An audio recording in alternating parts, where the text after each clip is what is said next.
we have seen that the K-nearest neighbor classification algorithm, and it was a supervised classification algorithm.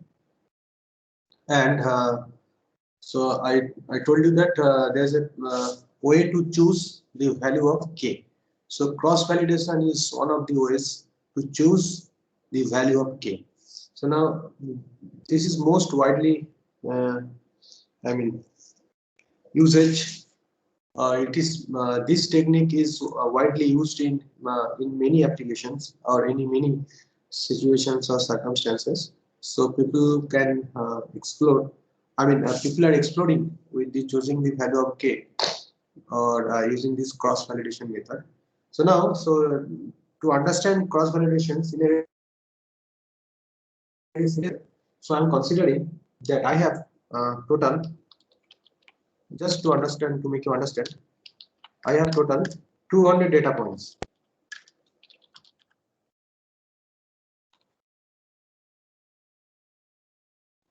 And you have total how many subset? Actually, these data points, if you consider it, is as a set, power set. Okay, and I am considering that subset.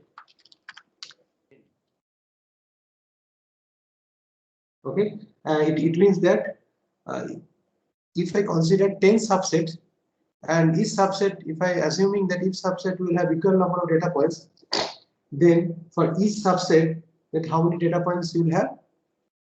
20. So 20 points for each set. Okay. Now, if you have 20 points, so now if you consider it that how many subset that you will have? Total 10 subset. Now, the 10 subset, if you can denote it by mathematically, then I'll have A1. You have capital A1, comma capital A2, comma capital A10.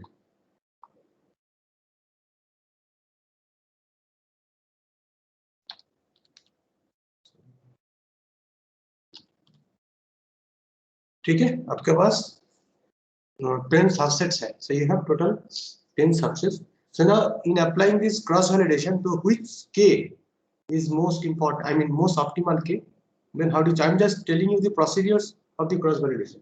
So now firstly, initially you are taking, suppose you have chosen K is equal to 3, then you are taking that how many data points are there, you are applying the 10 subset. Then I'm taking this A1 is a test set, considering A1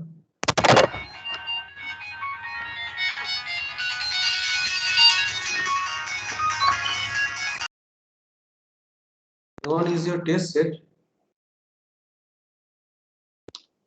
and A2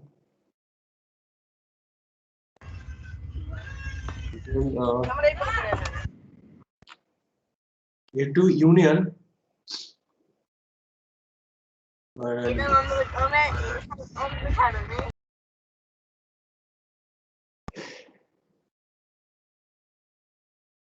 A2 union A3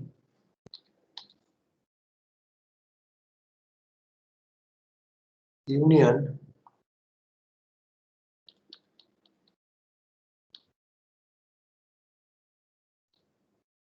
A10.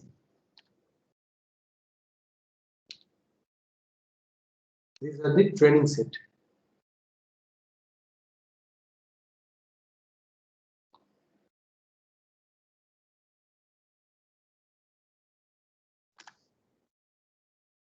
Okay. Similarly, you are going to have A2 is your test set, and you apply it KNN. Okay. Then A2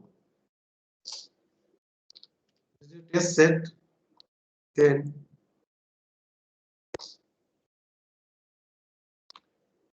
how many will be your training sets? What I should write? A1 union A3 till AN. It is your training set.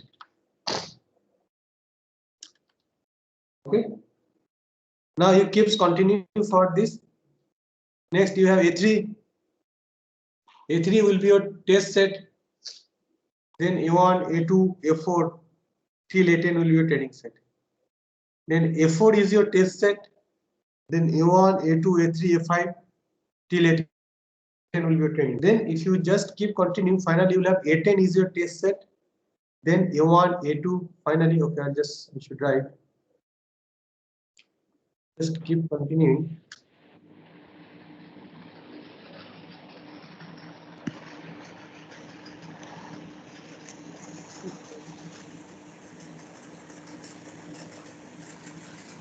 You have 18 is your test set.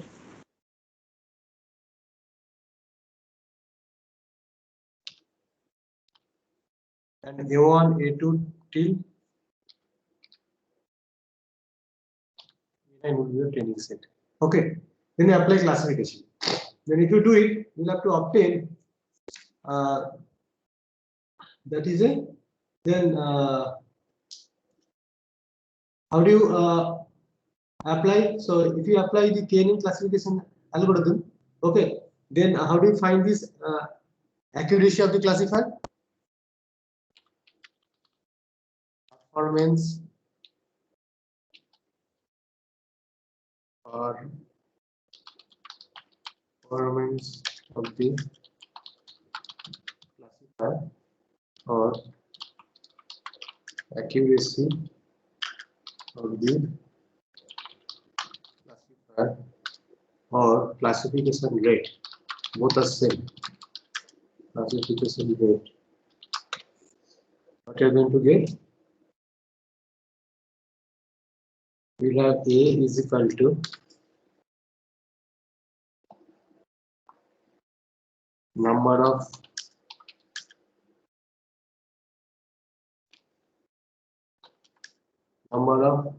correctly classified point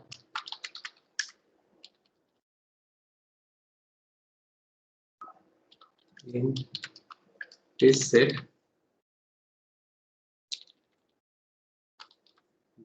divided by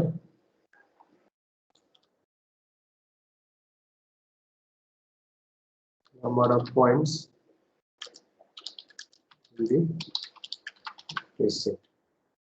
So these are the formula that you can use it.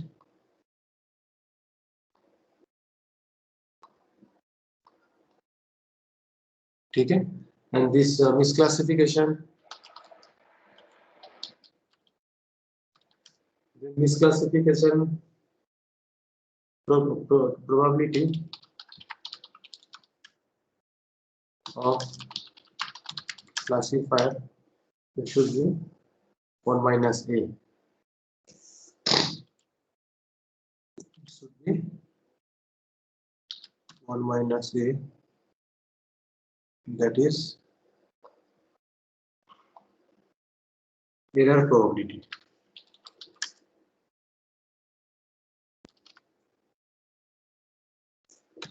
Okay, so in this way you find so how many misclassification error you will have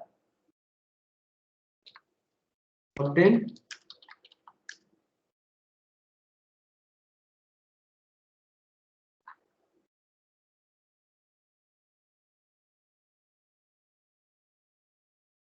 So you will obtain. So if you have any questions, you can ask me. So no need to write in text. Hello, sir. Yes. Yes, so in the above examples, why didn't you consider the same subset for the training of that subset? Yes. Because so there is a policy is that so you cannot use if you use the same subset, then you will have the 100% accuracy because this. So now then you cannot evaluate this performance of the classifier because same things is being used for the training, same set is used for the testing. Sir, Then but in what will be your role? Then what will be your role of your classifier? So there is a policy is that, so there should be there should not be any intersection between training set and test sets. It means that no elements will be common from a training set and test sets. Okay. Sir, These but elements are, bolo. sir, but in practical implementation, we are supposed to find the distance of a point from all of the points in the sample, right? Then we need to perform that K-means algorithm. So then, how are we going to take the training sets? No, actually, here you forget about these things, like this Kane and all other things. Here I am telling you the a way that how do you choose the point of K. I mean this, how do you choose this value of K, means which K will be optimal. K is equal to 3, K is equal to 5, K is equal to 7, or K is equal to 9. Okay, That sir. you are going to have. I am not telling you that if you do, because I am not telling you to apply this KNN in this way. Are you understanding me? So it is not a way to apply KNN in this. I am just telling you how do you choose the value of K. How do you choose the optimal value of K? You can apply any classifier. Okay, so if you apply this, cross validation is a very popular method.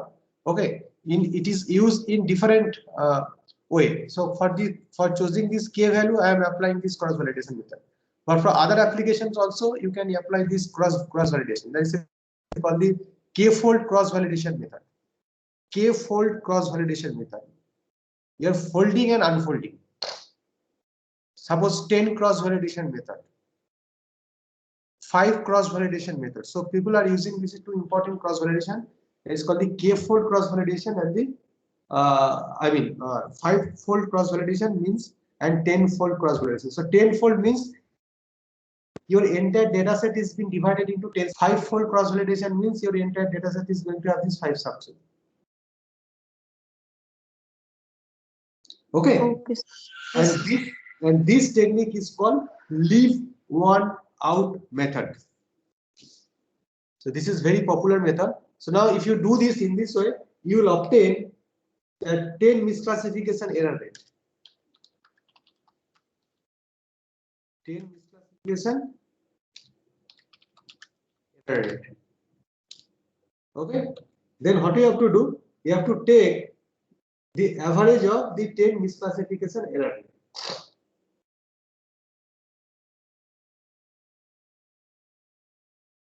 Okay. Or you can take the average of the 10 misclassification error rate. So this method is called leave one out method. This is very popular method.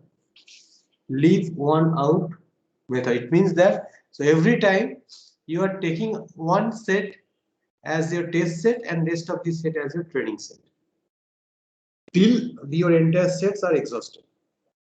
So this is very popular method. It's called the leave one out method. Whenever you are going to apply cross validation, then we are using it. And if you have n points, okay, then you will have the n-fold cross validation. If you have n points, n-fold cross validation.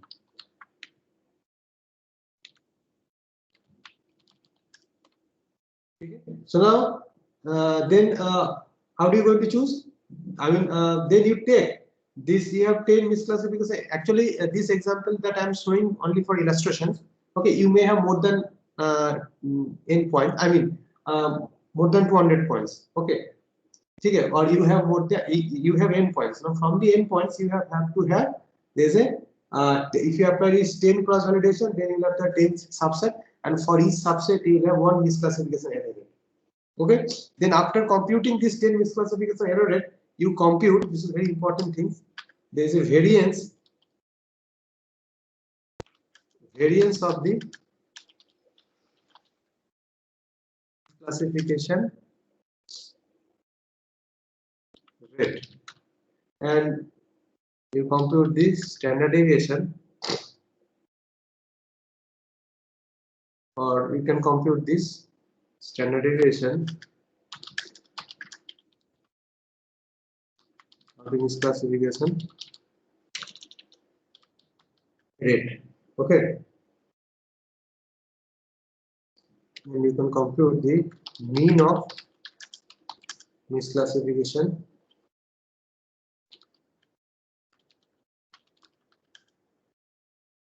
rate. Now the standard deviation and variance that you know already. If you have the variance, then if you have the square root, then you will have the standard deviation. So now suppose we are going to apply tenfold cross validation.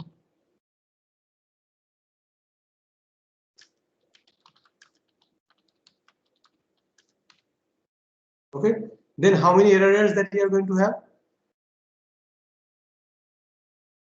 Huh? 10. You have 10. You have this 10 error rate. Actually, error rate is called this 10 proportion.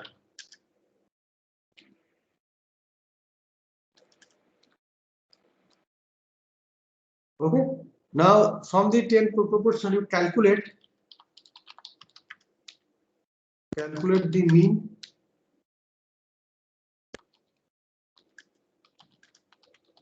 and standard deviation.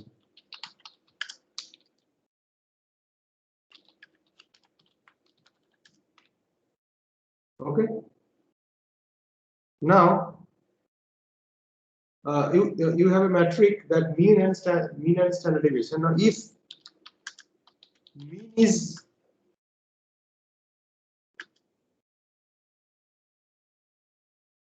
less and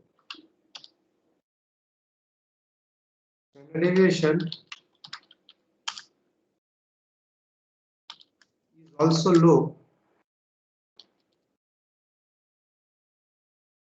then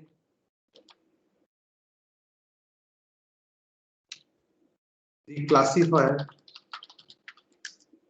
is a good classifier for this particular value of k. Okay. Now you have a result of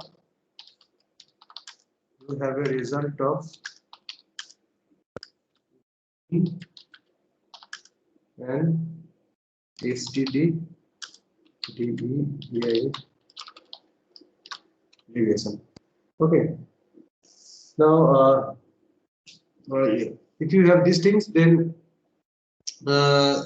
you would have actually the mean is called this kind of your precision, and this standardization is called the accuracy. Okay. Now this way you have to do it. Okay. Now this classifier is this any class. Suppose if you apply kn in the k value of 3, you follow the same step.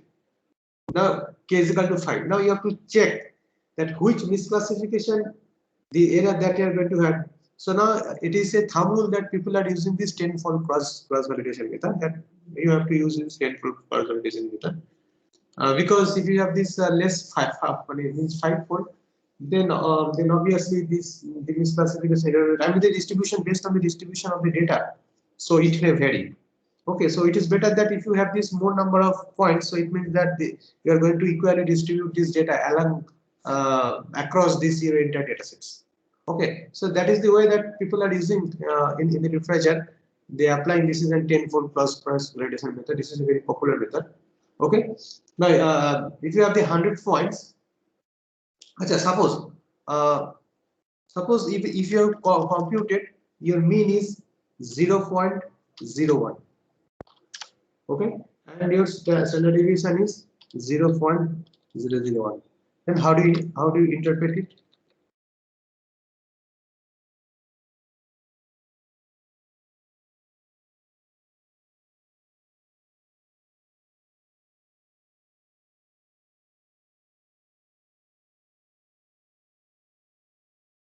Anyone can tell me? Sorry, if you have yes, this mean is 0.01. It means How do you interpret it?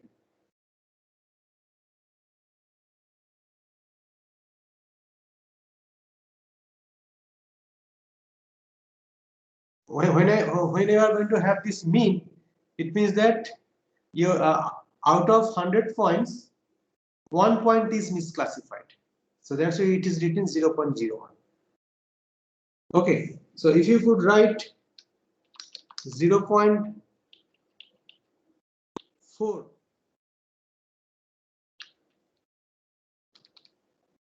then how do you interpret it? So 40 classes misclassified. Not 40 classes. Out of 10, 4 are misclassified. Exactly. Out of 10 points, that 4 points are misclassified. Okay. Okay. So you have to have in this way. So one is called the mean accuracy, another is called the this precision. So now in this way you can compute it. So now this classifier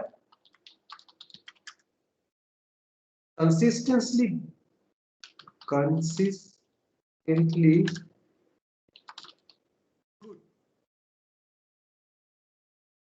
The classifier consistently good if less misclassification,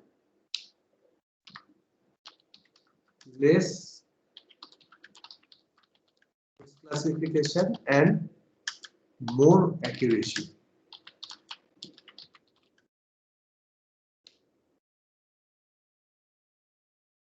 Now the questions comes, what is the best classifier?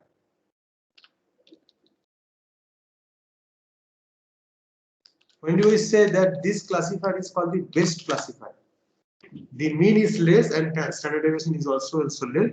Then this, if you find this, apply the cross validation method, and for this particular value of k, that you have to take, that is mean is less, standard deviation is also less, then it is called the two questions comes. How do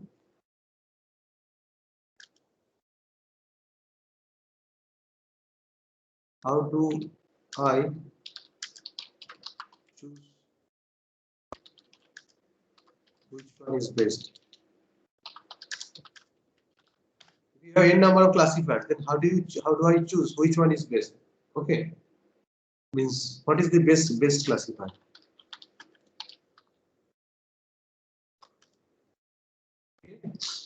Or the best classifier is called the distinct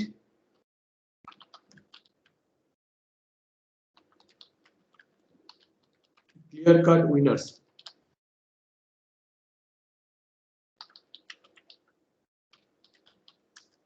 Mean is less and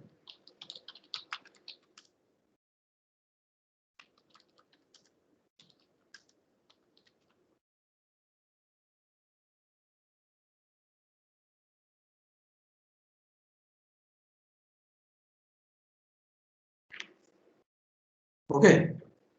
So this is this way that you can apply this cross validation method.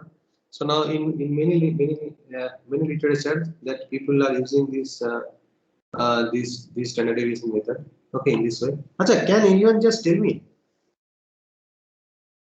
In Gaussian distribution is called a bell-shaped curve. Okay.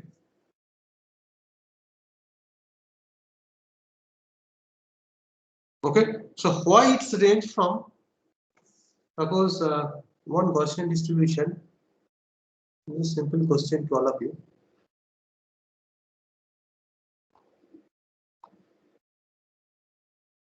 It's 1 by sigma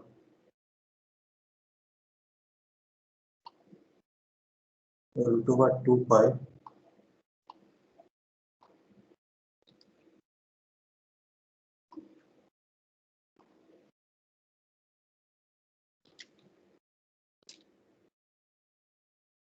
to the power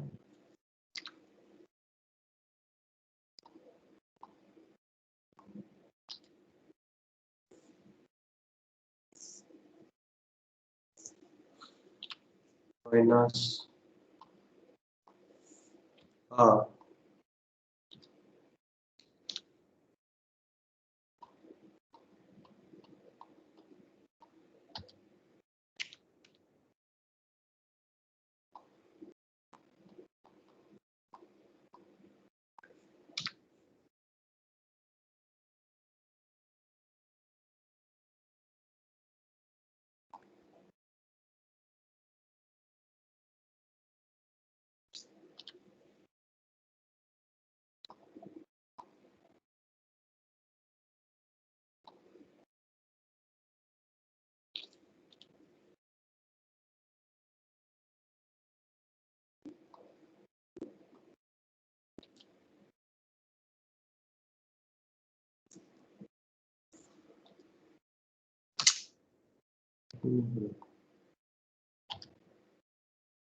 ठीक है 1 by sigma root over 2 pi e to the power minus actually minus half then x minus mu square then sigma.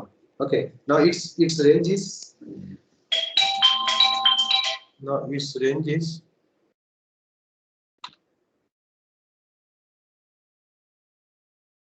mu minus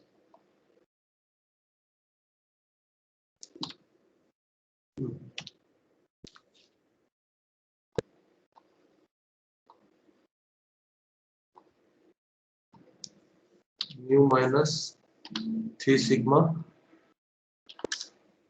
mu plus 3 sigma.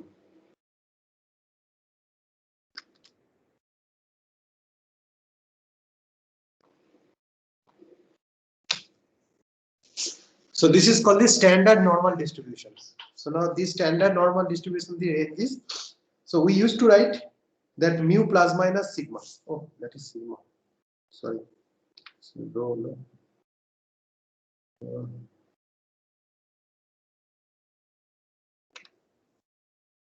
So can you tell means why means we can write it?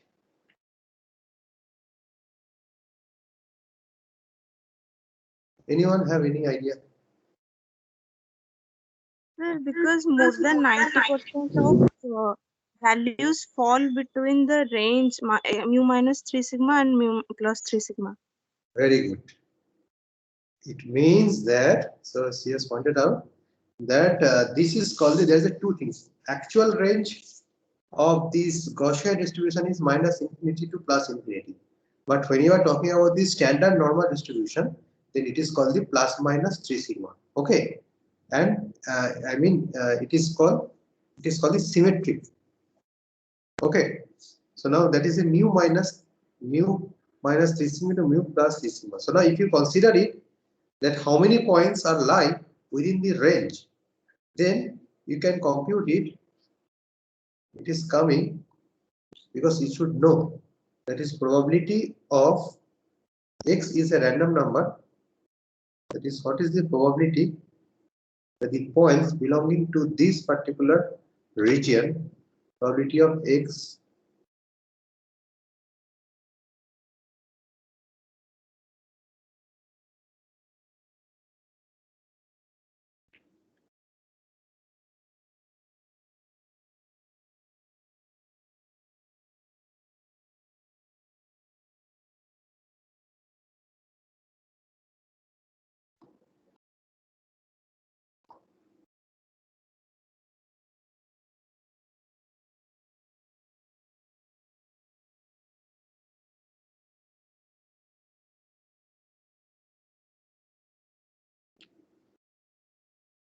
okay, so its value is equal to 0.99. Okay, so now there's the points, the percentage of the point is a 99% of the probability. Means that in this particular range that you will have, and now for this 2 sigma you have the minus 3 sigma, or if you have the 3 sigma, 2 sigma, then sigma. Okay, then you have the range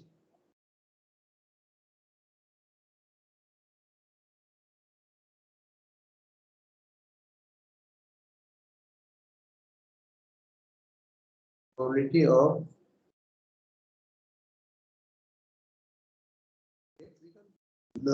follow any book also, so it is not like that. You can also see the Wikipedia. You will have less than is equal to 1.96 is equal to 0.975. Okay, and if the actually it is the range of 1.96 to minus 1.96 to 1.96. Okay, so I'll explain you. And this is if is p greater than, this is very interesting things, that is p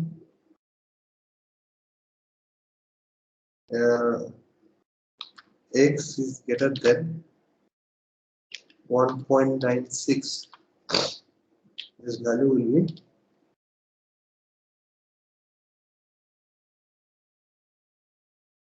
0.025. Okay, and now probability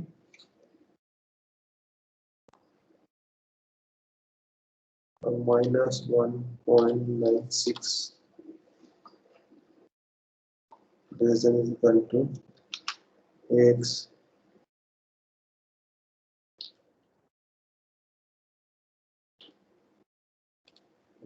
0.95. Okay, so now these are the things. So if you see the bell curve, okay, then I'm just explaining. The entire range is from minus 1.96 to plus 1.96. Okay, now if you just compute this, what is the probability of x? Now if your x is 0, I mean mu is 0 minus 2 sigma. Now you have to compute it. Okay, how do you compute it? So your mean 0. Okay, mean is 0 and your minus 2 sigma, then you have the range from 0 minus 2 comma 0 plus 2. Now what is the probability that the points will lie in the region minus 2 sigma to plus 2 sigma is 0.95, that you have already computed.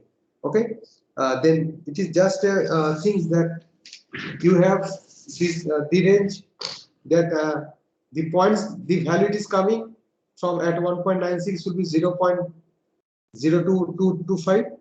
So you can just apply 1 by root of, means 1 by sigma. So this is your formula for the Gaussian distributions. Okay, 1 by root over sigma, 1 by sigma root over 2 pi into e to the power minus x square by 2 into dx.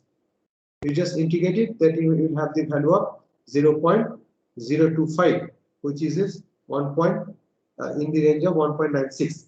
Now in minus 1.96 you will have the 0. Just minus, it is 0.0445. Now if you have the equiprobable class, if you have the equiprobable class, then P1 is equal to P2 is equal to Pc is equal to 1 by C.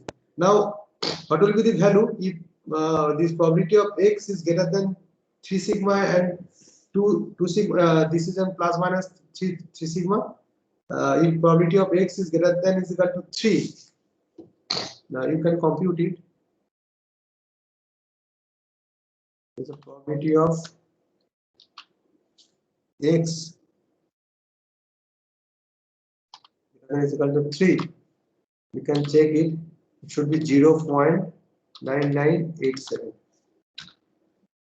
Okay, and the probability of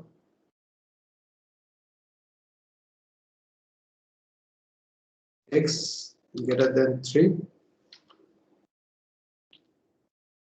to 0.0013. So if you just sum them up, you will have the 1. Now this is a minus. If you have simply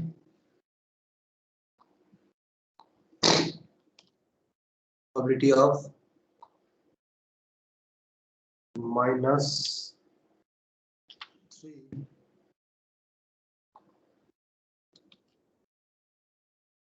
equal to 3 is equal to 1 minus, can simply have 2 multiplied by 0.0013.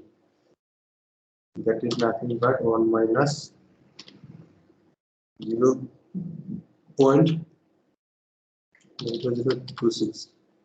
It is equal to 0.997. So in this way you can calculate it. Okay. So now this is all about your concepts that how you can compute it. Okay. In this way. So now whenever you are going to compute the accuracy of the classifier, then how do you find the percentage? इसमें percentage compute करेंगे then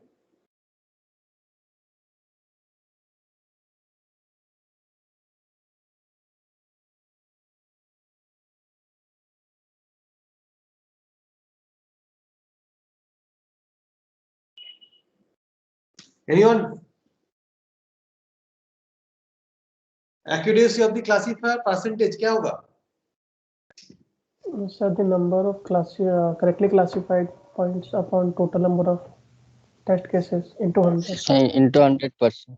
Yes, number of correctly classified points in test case divided by total number of points in the test case multiplied by 100. Okay, so now as the number of points goes to infinity in the test data set, then this will lead to misclassification probability of class test. So please remember this point, and this is a very important note. As the number of points goes to the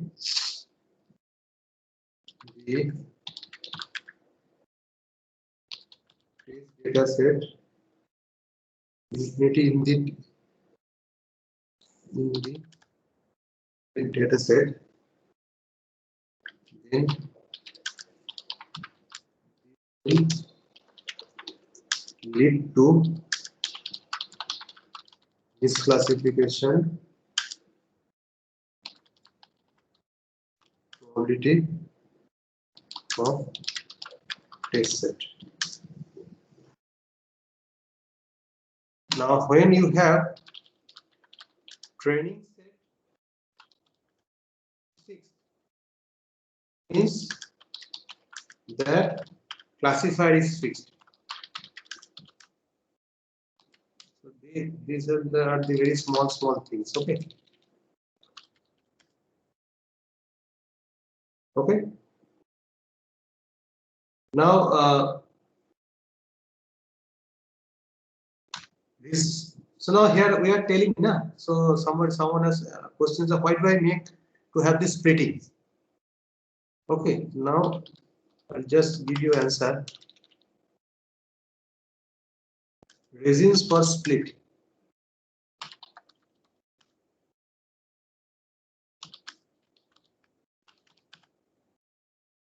Training and test.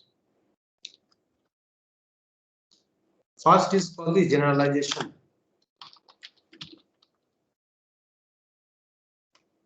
Second is that the best performance of the classifier. Okay.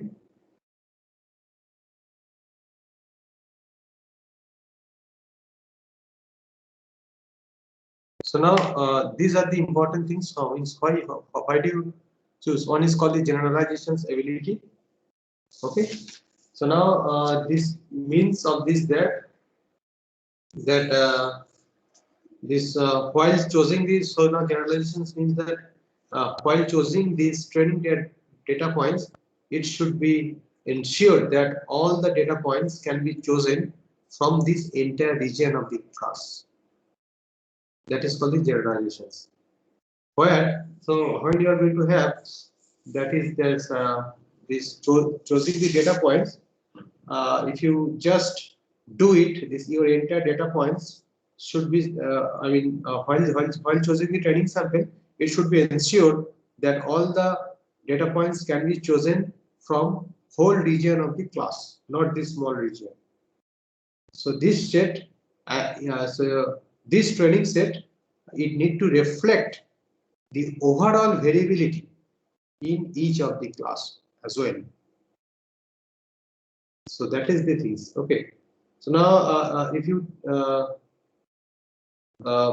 if you take a data points from the small region, then that this it will not reflect the overall variability of this class. So it will not have the generalizations. So that is the way. So you have to choose these data points, and you will have to get on the best performance of the classifier. Because whenever you are doing, because there is a no common elements between the training set and the test set. To evaluate the performance of the classifier, that you have to splitting the data points. There is a training set and the test set. So that is why do you require to have this? Why do you require to have this splitting? So that is the thing. So one is for the generalization, and that is for the get on the best performance of the classifier. Now in the statisticians, these statisticians are working on the large sample size data, where the predictions is proper. Okay, so now these statisticians are used to have like this 80 to 90%. So they are using for the test set, and the rest of the things are for the training sets. But computer scientists, we are going to have this 10 to 20% is test set, and the rest of the portion is for the training set. So as the statisticians would like to have this large sample size, then their prediction is proper, so that they are going to have this. They are going to train with the smaller percentage of the data points and going to test with the larger sample. But in our that you will be doing, so you will be having the training data sets will be this mostly 80% that we are going to have. Actually, we are going to have in 3 ways. There is a 70%, there is a training set, test set, and the validation set. Okay, you can have the 80% is a training set, 10% is a test set, and 10% is a validation set. Because whenever I will be teaching the artificial neural network, then all these things that will be discussed. Okay, anyway, so this is this cross validation method that I just wanted to tell you.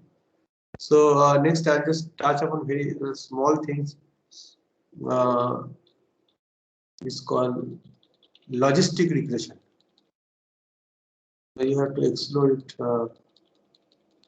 by yourself because the logistic regression is. So now you have seen the regression analysis, but the logistic regression is considered to be classified. It is not a. You'll have to obviously using the concept of the regression, but it will be used as a. You have to use as a logistic function. So the logistic function is called the sigmoidal function that you are going to use. So now classifications versus. So the PPT that I am sharing from the very good book is called the Data Mining Introduction to Data Mining by Bipin Kumar. Introduction to Data Mining by Bipin Kumar. So this is a very good book for the data mining book. For these slides are taken from this book itself. The classification, instead of predicting the class of a record, we want to predict the probability of the class. Okay, so that is the thing. So where in this regression that we are just predicting this class of a record, that we want to predict the probability of the class given the record. So now the problem of predicting these continuous values is called the regression problem. Okay, now you'll have to have a one approach to find a continuous functions which models these continuous points. So now these are the things in the linear regression that you have already seen. So given a data sets in the form of x1, y1 till xn, yn, then you have to find a linear function that given the vector x, and you have to predict. See, so you have a predictor that y values as in the form of yi transpose is equal to, if you write it in this way also, w transpose into xi yi dash is equal to, you have to find a vector of weight w. So you have to find out the vector of weight w which minimize this sum of square error. So this same formula, that is a yi I mean dash minus yi. This is a actual minus the desired. We just take the difference and this sum them up. Then this is called the red line is called the predictor, and this technique can be done. So now assume this linear classifications boundary, where as you can see there is some points are there distributed. So this red line is called there is a w dot x is equal to 0, and the points which are distributed, point which is marked as the blue color. So it is there at the one side of the predictor line, and this is a red circle, that is the other side of this red line. So this you are going to make a decision. Now your decision boundary, that is a w dot x is equal to 0, and if any points we satisfy, if you have to find the w on what basis the w dot x greater than 0, then it is in one class, and if it is less than 0, then it is at other class. So now there is a two things. One is a positive class and another is a negative class.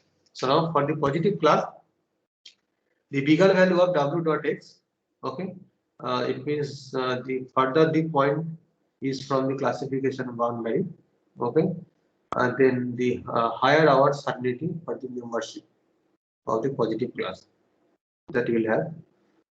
In this way, I mean, you will have to have one increasing functions, that is a probability. Then you will have to compute what is the probability of c given x. Then you have to find out what is the probability of, because actually here we are going to do this. This is a conditional probability. This what is the probability of that is a given x. What is the probability that this points belongs to this particular positive class? Then so this can be defined as an increasing function of w dot x. For the negative class, the smaller the value of w dot x, I mean the further the point is from the classification boundary, and the higher our certainty for the membership to the negative class. One is called the positive class, another is called the negative class. Now this function can be defined. So now again you'll have to do this. You have to find this is the probability of c given x, as this is a decreasing function of w dot x. So in this way, so here you are going to use the regression, but the one function that you have to use. So the function is called, there's a called increasing function. It's a sigmoidal function that we will be using. This is called the logistic function. This is very important function. So this function, as you can see, there's a function is there. It is you can have that if you have the fz is equal to 1 by 1, ft is equal to 1 by 1 plus e to the power minus t. This is called the logistic, and the function that if you that if t is tending to infinity asymptotically, then after a certain time that its value is 1, okay, and then if it is 0, then you will have this. If z is 0, then the functional value, then f would be 0.5 at some certain point, okay, and if it is tending to infinity, then it is have this z is tending to infinity, then fz it will have this also this 0 value, okay, in the side. So this is a very important function, and this function is conceptually is very simpler way because you can easily compute its derivative. Okay, so that's why this function is called the logistic function. Okay, and you have to use this function for this in this way. So C is what is the probability of there is X, that is what is the probability that these points are belonging to this particular class, the 1 by 1 plus e to the power minus wx, as it is increasing function, and for this is a negative plus, you will have e to the power minus wx 1 plus e to the power minus wx. Okay, so now you have to do this log of there's a linear regression on the log odds ratio. There's a log of p c plus x, c minus x is equal to w into x. So now so your objective is that you have to use the logistic regression. You have to find the vector w that minimizes this. So how do you find the vector w? You have to take the differentiation. This is the same rule. You have to find the differentiation. Okay. Then find the vector w that maximizes this probability. So you have to find this w on that way. This function should be maximized on the observed data. So because where we are going to have this function, logistic function is a segmental, because this function is differentiable. So that's why you can easily compute its derivative. So that is why we are going to use this function. So now it actually produces a probability. There is probability estimate for the class. Okay, so actually we are going to solve this is a maximum likelihood. So the function that you have already seen now, what is the probability p of x simply. So you just forget about this is an class level. So p of x. So it is called this is a likelihood function that you are going to find. So now it produces a maximum likelihood estimate for the class membership, which is very important.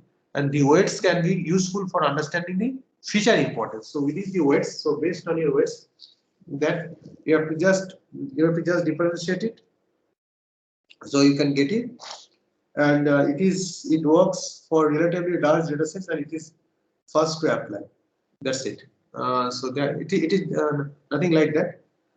So you only apply it. Only the segmental function is important. That's it. Then you can have this.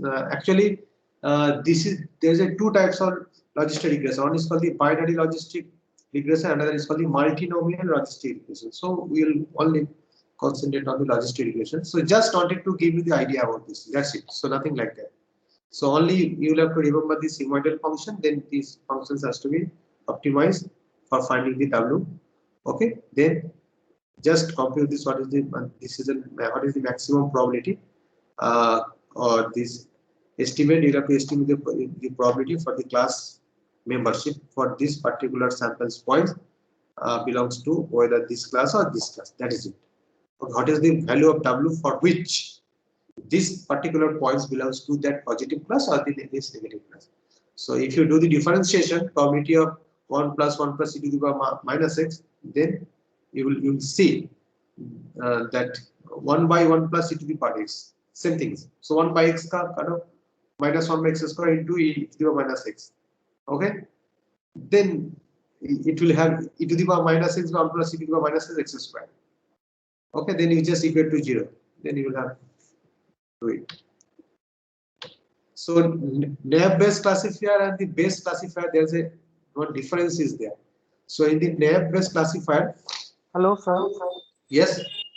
Is that logistic regression done? Is the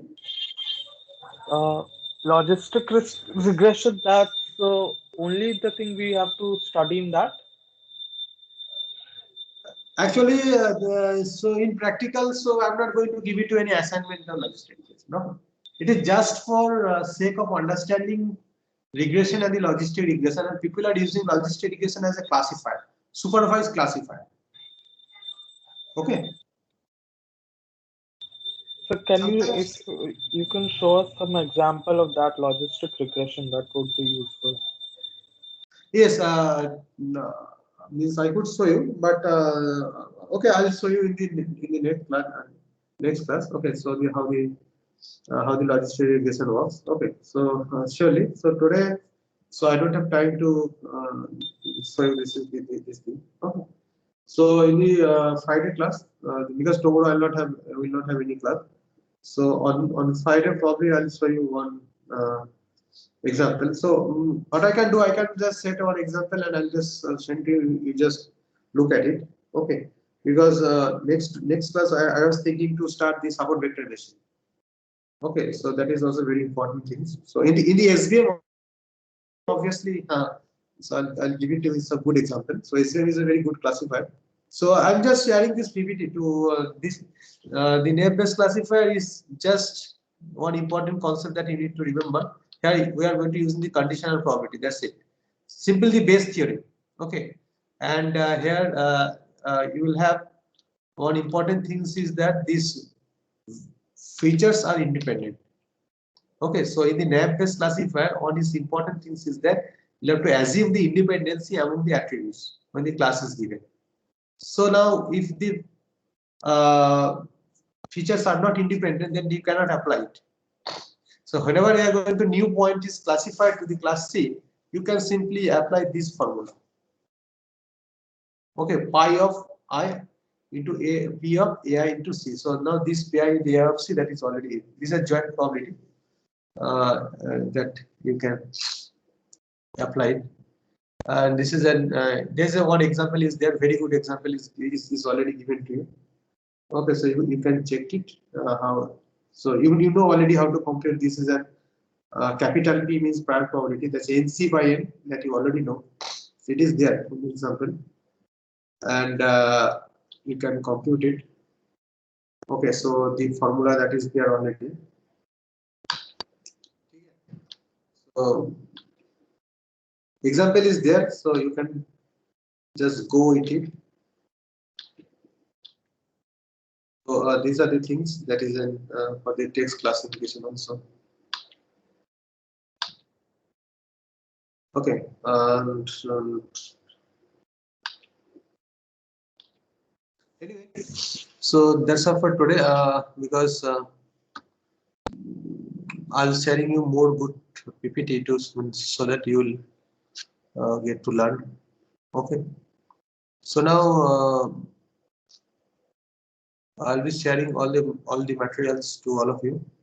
Okay, because in today is a holiday, so surely I'll just send you this all the materials that I am having of yours.